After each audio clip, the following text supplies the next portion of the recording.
আসসালামু আলাইকুম সবাইকে। আমি ওসমান গনি রাম্মু। আমরা আবার গিয়েছিলাম সিঙ্গার দাওয়াত খেতে। আমার নীলয়ের ছোটভাইয়ের দাওয়াত ছিল। কিন্তু নীলয়ের বিয়ের ১ সপ্তাহ পরে দাওয়াত ছিল। আমরা গিয়েছিলাম বৃহস্পতিবার দিন। ওরা তো অ্যাটেন্ড করতে পারেনি। আর চলন অ্যাটেন্ড করতে পারিনি যেহেতু ওরা 2 বোন হাঁটতেছে। দুজন এই যে এটা হলো বড় মেয়ে আর জান্নাত হলো ছোট মেয়ে আমার। হ্যাঁ, আর রুহিদের পিছনে নীলর ওয়াইফ আর আমার বোন আসতেছিল। তো আমরা করতে গেলাম। আমার ননসের বাড়ি থেকে ওদের বাড়িটা একটু দূরে ছিল। তো এটা আমরা যেতেছি সকালবেলা খিচুড়ি খাইতে শুক্রবার দিন সকালে।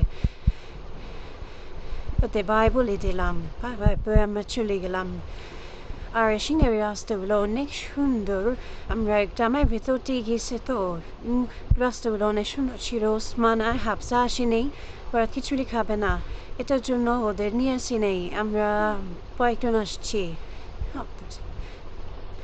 এই জায়গায় প্যান্ডেল ছিল, ওখানে দুপুরে খাবার হবে। হ্যাঁ, আর আমরা এখন যেতেছি বাসার ভিতরে।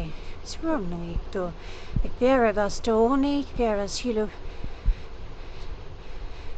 কোনো ডালি ফাঁকা ছিল না যে কেন তো খিচুড়ি।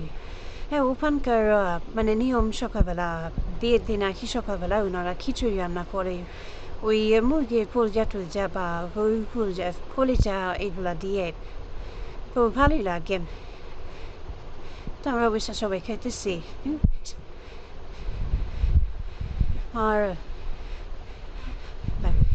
আর যে শোনাও আর তুই তো